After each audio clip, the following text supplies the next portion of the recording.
Hey guys, welcome back. It's Monday morning, another fresh week we have here. The workout is a long one. It is a 35-minute cap. That means you have 35 minutes to complete the entire workout.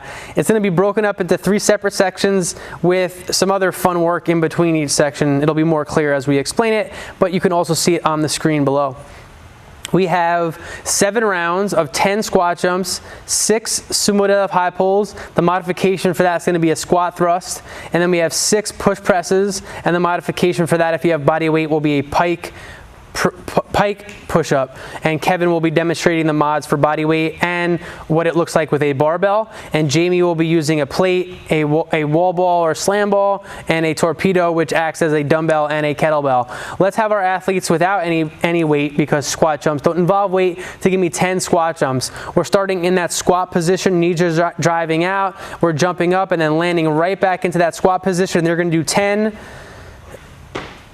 The jump doesn't have to be super high. We want to make sure that we're landing in that full squat and we are on our heels the entire time when we are in that squat position. Even on your last one, you want to make sure that you're catching in that squat position, always paying attention to moving with purpose. Then we'll be moving into 6 sumo deadlift high pulls. Jamie will do 3 with each piece of equipment we have. Kevin will do 3 with the barbell, and then he'll do 3 squat thrusts, which will be the body weight mod. You want to make sure your feet are nice and wide, that our elbows are driving towards the ceiling, and that you're holding the piece of equipment with your hands relatively close apart, but we want some space. Elbow is driving. It can get a little wonky depending on the piece of equipment you have, but in general you want to make sure that your elbows are higher than your wrists and that the piece of equipment is coming up to your chest level. And the modification for body weight is what Kevin is doing right now, which is a squat thrust. For our push presses, Jamie will demonstrate again 3 repetitions with each, with standing nice and upright, pressing up overhead and locking out. Kevin will demonstrate it with a barbell, and then he'll show us the pike push-up after he's done with his barbell, which will be the body weight version of a push press. You can also use any piece of equipment or anything that you have in your household to press overhead. And the harder the closer that you have your feet and your hands together, the harder that pike push-up's going to be. So if he walks his feet out or his hands out farther from each other, it'll be easier. So he just made it harder for himself by moving his hands closer to his feet. And we want to avoid getting totally straight, because then we're not in that inverted position anymore. So you still want to make sure that you're in that TP position or that triangle position right there. You're going to do 7 rounds of that. Once you've completed 7 rounds of that, you're going to accumulate 3 minutes of wall sits.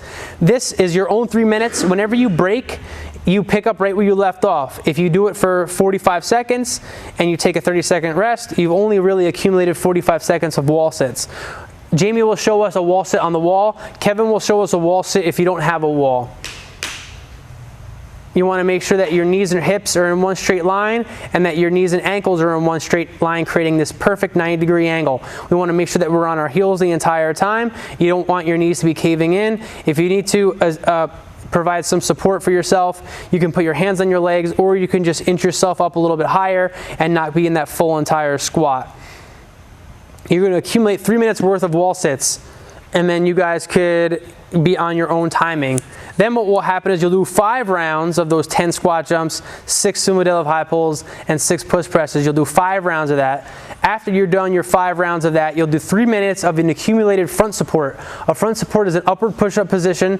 You want to make sure that you're in one straight line between your ankles, your hips, and your shoulders, so Jamie could benefit from bringing her hips down a little bit, and Kevin hips down a little bit, and we're pressing against the floor, so we have that nice upper rounded back. And you guys can rest. We're going to accumulate 3 minutes of that as well. That's going to be definitely harder to accumulate versus the wall sits. So you're going to have to prepare to take rests often there. I would say that enter each front support with a plan, whether it's 10, 15, 20, 30 seconds versus doing it for 23 seconds and then 17 seconds and then 12 seconds. Have some kind of plan for you to accumulate those 3 minutes of accumulated front supports. And then you'll do 3 rounds of that 10 squat jumps, 6 sumo deadlift high pulls, 6 push presses. We'll do 3 rounds of that. After your 3 rounds, you'll do a 3 minute of accumulated front rack and mid squat. Kevin and Jamie are going to show us this front rack position and then a mid squat. You're holding something in your hand and we are in that mid squat position. So it's kind of a wall sit and we are in that front rack position. So it's going to affect our upper body and our lower body equally. Again, you're going to hold this for 3 minutes. If you don't have anything to use in terms of weight, you'll just do this mid squat without anything across your chest. And no matter what you're holding, you can just complete this mid squat position. But if you don't want to hold anything, that you're just in this mid squat. So it's going to be very similar to that wall sit, except for you're not all the way into a full squat. Again, you're doing 7 rounds, 3 minutes of wall sits, 5 rounds, 3 minutes of front support, 3 rounds, and 3 minutes of your accumulated front rack and mid squat. We're gonna have our athletes get started. It is one component of this workout. The workout and the time will continually flow through until you're done. Everyone will be on their different timelines. I would have a stopwatch or a clock to make sure that you're paying attention to your 3 minutes of accumulated work time on those 3 exercises. Without further ado, we are going to get started in 10 seconds.